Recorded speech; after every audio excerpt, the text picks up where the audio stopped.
Bom dia, boa tarde, boa noite. A gente está aqui mais uma vez nos jardins do Jornal O Povo para mais um Pra Começo de Conversa, aquele nosso espaço sagrado ali, quase religioso de todo sábado, onde a gente traz aqui seus comentários, suas críticas, sugestões, enfim, aproxima você, assinante do Povo Mais, da nossa produção aqui.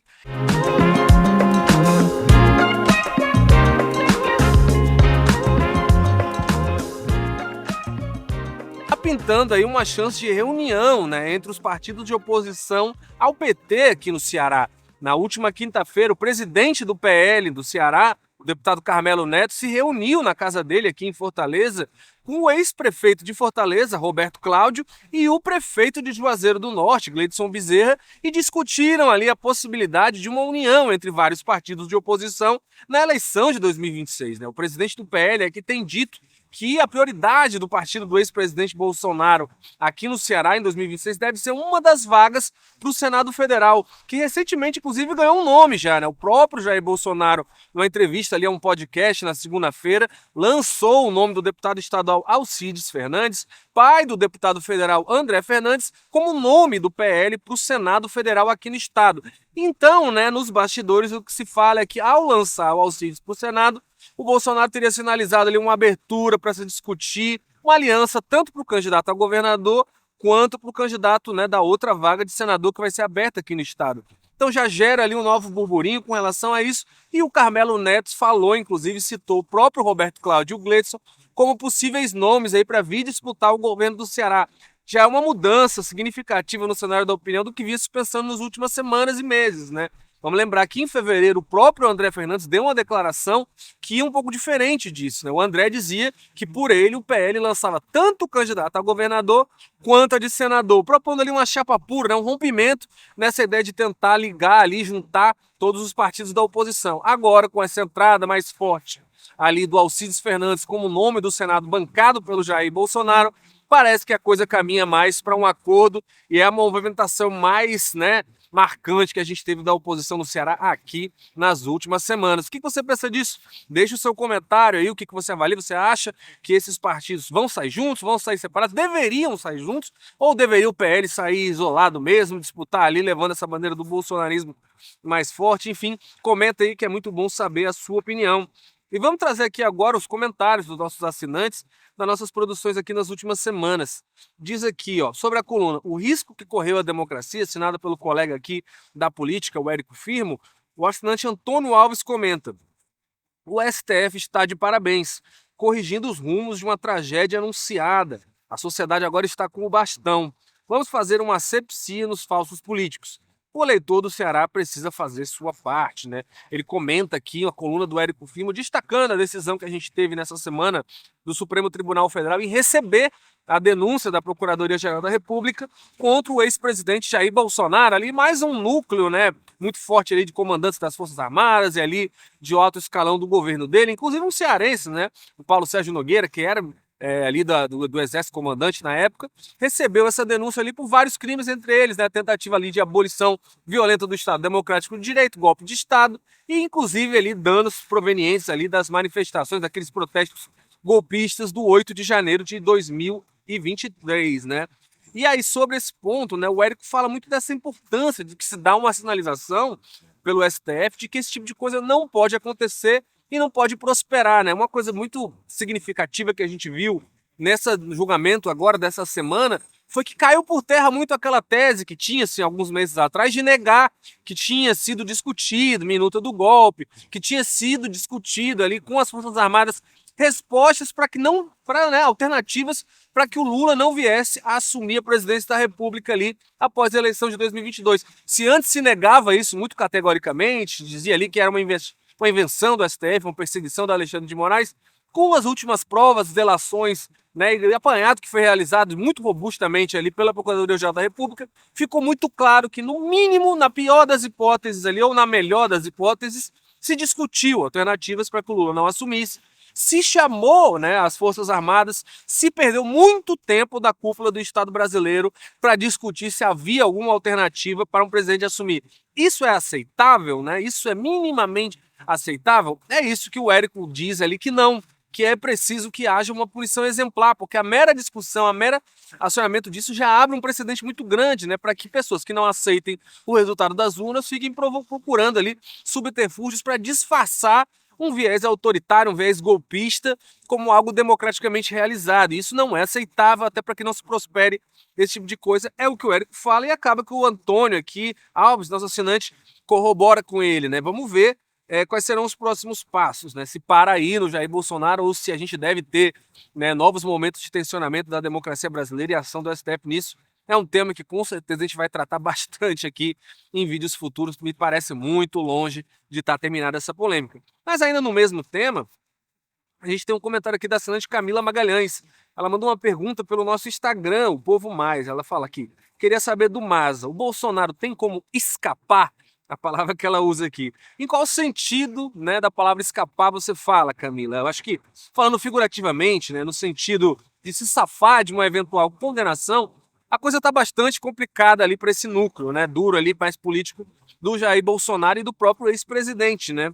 A própria defesa do Bolsonaro, como a gente falou agora há pouco, mudou um pouco de estratégia. Não só a defesa dele jurídica, técnica, no tribunal, né? A gente vê nesse próprio julgamento que o STF fez essa semana, a defesa do Bolsonaro disse que houve sim discussão de alternativas possivelmente golpistas. Ou seja, muda o discurso, não nega mais, mas diz que se houve, o Bolsonaro não deu ordem nenhuma para aquilo se efetivasse, nem teria interesse que aquilo tivesse dado para frente, alega a defesa. O próprio Bolsonaro também mudou. Lembra, lá atrás, quando surgiu a minuta do golpe, era ridicularizado pelos bolsonaristas. Nunca existiu isso, nunca se debateu. Aí depois saiu, mudou para uma versão, não, se tinha, mas o Bolsonaro não estava participando. Depois mudou para tinha, participou, mas ele não mandou. E agora, essa semana ali, depois, o Bolsonaro dá uma entrevista coletiva em que ele fala: eu imprimi a minuta do golpe e dei para o Anderson Torres. Ou seja, no mínimo há contradições muito grandes, há buracos ali na tese de defesa do Jair Bolsonaro que quase inviabilizam, né, pelo histórico que a gente vê da primeira turma, dele sair bem sucedido numa defesa técnica. Os elementos, repito, da Procuradoria-Geral da República são muito robustos, a acusação tem muita prova, né? Ao contrário de que alguns defensores do ex-presidente falam, tem muita prova e tem muita coisa ali. Então a coisa se complica muito para ele, tanto que parece que a gente viu nessas declarações que o Bolsonaro deu depois ali do julgamento, de ser recebida a denúncia, me parece que há uma tentativa praticamente de desistir de fazer uma defesa técnica. Parece que o Bolsonaro já vê que não tem muita chance dessa tese prosperar de defesa ali dentro da primeira turma do Supremo Tribunal Federal, e aí ele apela para uma defesa política, né? Ali tem até lá o Eduardo Bolsonaro tentando chamar a atenção da, né, comunidade internacional para isso. Você tem um alinhamento ali para tentar politizar muito esse caso, alegando que o STF estaria politizando já por perseguição. Então, me parece que nessa questão de se safar como uma condenação, muito complicada ali a situação do Jair Bolsonaro, principalmente se a gente olhar o histórico da primeira turma do STF, né? Vamos lembrar, a primeira turma não tem nenhum dos dois indicados, né? O André Mendonça e o Cássio Nunes Marques, que foram indicados pelo Bolsonaro, e é uma turma ali que nos julgamentos do 8 de janeiro, por exemplo, tem negado argumentos muito parecidos que esses que o Bolsonaro tem colocado. Então, bota numa situação bem diferente. No jargão futebolístico, como o pessoal está dizendo, é como se a primeira turma fosse o grupo da morte, né? Foi justamente os ministros mais antipáticos às teses de defesa do Bolsonaro. Agora, no sentido de escapar, que é a palavra que a Camila usa, de tentar fugir, né, de procurar uma embaixada, é algo que frequentemente vem sendo levantado pelos próprios aliados do Bolsonaro. Não é só a oposição a ele que falam, né, que ele deveria procurar uma embaixada, ir para a Argentina, alguma coisa assim, né? Essa tese foi levantada pelos aliados e agora ganhou aí um defensor maior, que é o próprio Eduardo Bolsonaro, que, né, se refugia, né, foge para os Estados Unidos, temendo ali que tome o passaporte dele. E aí tem muita gente que acha que ele foi lá para abrir caminho para uma tentativa de, né, de um Bolsonaro seguir o mesmo rumo. Se o objetivo do Eduardo era esse, não tá lá dando muito resultado. Essa semana a gente viu foi o contrário, uma ordem executiva do Donald Trump que fazia era elogiar o sistema eleitoral brasileiro ali, dizendo que era uma referência em termos de segurança e velocidade em questão de banco de dados ali, falando da nossa biometria e tudo mais. Agora, essa questão de escapar, fugindo, pode ser até uma solução, né, a curto prazo para uma questão de se a coisa avançar para uma determinação de uma prisão.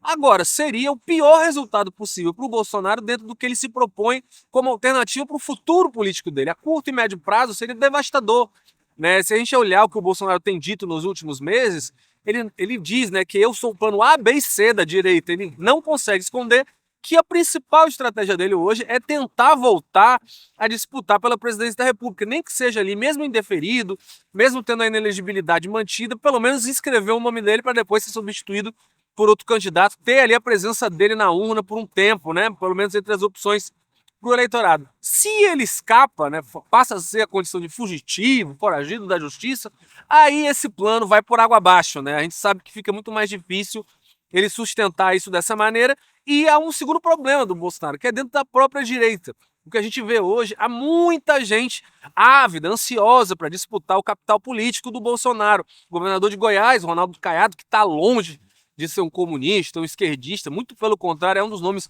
mais à direita que o Brasil já teve desde sempre, né? Tá aí há alguns anos, foi candidato em 1988 à presidência da República, já por esse grupo da direita liberal, do agronegócio. O Ronaldo estava dizendo lá que não há ditadura, não há perseguição política, não tem nada de STF perseguindo ninguém, que o Bolsonaro, na verdade, cometeu crimes. Então você vê que na própria direita há um processo de tentativa, de desejo, que esse capital político do Bolsonaro deteriore, né? Que outros candidatos possam aparecer. E volta e meia se levantam nomes, né? Gustavo Lima, que acabou desistindo ali de ser candidato. Você tinha também o próprio governador de São Paulo, Tarcísio de Freitas, Pablo Marçal. Tem muita gente querendo espaço do Bolsonaro. Se ele passa a essa figura de fugitivo, eu acho que o capital político dele se perde, se esvai muito rapidamente, muito provavelmente migra para algum outro político desse, e não é o que o Bolsonaro quer. Por isso que eu acho que esse tipo de medida só seria tomada num caso muito extremo, após decretada algum tipo de prisão. Não é algo que está hoje colocado aí em pauta, pelo menos a curto prazo, né? E vamos agora para o último comentário aqui sobre a reportagem. Jogo do Tigrinho. Influenciadores presos usavam contas falsas para atrair usuários a assinar, né, o serviço. Olha, esse assunto é complicado, né? Mas vamos lá. Brenda Lima sobre isso comenta: o que ainda precisa ser feito para que os responsáveis por esses jogos de azar sejam presos? Não só influenciadores, mas desenvolvedores e demais profissionais responsáveis por colocar as coisas no ar. Brenda, não é um debate tão simples, né? Vamos começar pelo mais óbvio, pelo básico.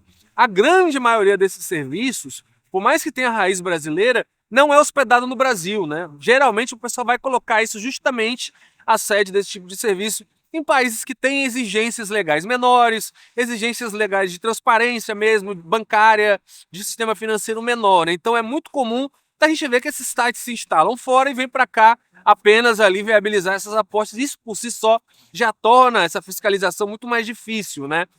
E segundo, que há uma regulamentação desses jogos de azar, dessas bets, aqui no Brasil muito, muito precária, né? Há muitos pontos que seria importante que tivesse uma regulação maior, ainda não foi feito, até porque gera muita polêmica no Congresso Nacional, o governo, tudo que o governo tentar regulamentar agora, vai ter uma parcela ali do Congresso que vai dizer que meu Deus, querem taxar tudo. Então tem uma dificuldade de regulamentar as coisas hoje no Brasil, porque há essa má vontade com a regulamentação per se, né, por si só. Então você tem uma dificuldade que torna mais difícil. É uma proibição mais abrangente, mais imediata, que possibilite a responsabilização direta das pessoas envolvidas com isso, né? Agora, a gente tem, por outro lado, visto um interesse maior do poder público em não deixar essa coisa correr solta, né? De um ano para cá, olha a quantidade de operações que a gente já viu, né? A quantidade de influenciadores que já foram responsabilizados, né? Tem uma lista de sites ali que o governo, são cerca de 60 operadoras dessas apostas que estão autorizadas a funcionar com algumas regras, e todo mundo que não está seguindo essas regras está sendo investigado e está sendo alvo de operações da Polícia Federal, né? Isso aí não dá para negar que de uns tempos para cá ficou muito mais na cara, né? Essa resposta do governo federal. Agora, eu concordo com você, há um sentimento, né, de impotência do Estado brasileiro, de falta de resposta à altura para o problema que isso representa. Vamos lembrar que a gente teve no início do ano o Banco Central divulgando ali que é coisa de bilhões de reais por mês movimentados com isso, gente do Bolsa Família jogando, gente endividada jogando, né? A possibilidade de se jogar no cartão, com base em empréstimo. Tem muita coisa que me parece óbvio que já deveria ter sido proibida, né? Ou exigir uma renda mínima, uma apresentação de contra-cheque, alguma coisa ali que são mínimos e que até hoje não foram implementados pelo governo e que poderiam já ter saído do papel, né? Enfim, né, é um debate permanente que está acontecendo, mas eu acho que a gente, cidade de consolo, a gente pode reconhecer que há pelo menos uma intenção maior do governo de dar uma resposta para isso. O número de gente presa aí nos últimos meses não deixa mentir. E esse foi o nosso Pra Começo de Conversa, aqui sempre trazendo seus comentários, críticas, por que não? Deixe aí sugestões, a gente sempre está trazendo aqui, tentando aproximar vocês, assinantes do Povo Mais, da nossa produção. E é isso aí, o último Pra Começo de Conversa de março. Abril vai ser um mês aí com muita coisa para acontecer, muitas articulações, eleições do PT aqui no Ceará começando a se desenhar. Enfim, vai ter muito assunto para a gente tratar aqui. Participe! Você pode mandar um e-mail para a gente pelo relacionamento@povo.com.br, comentários no Instagram do Povo Mais e também pelos comentários dentro da nossa reportagem. Participe, esse espaço é seu, a gente está sempre aqui. E um abraço e até o próximo sábado do nosso Pra Começo de Conversa.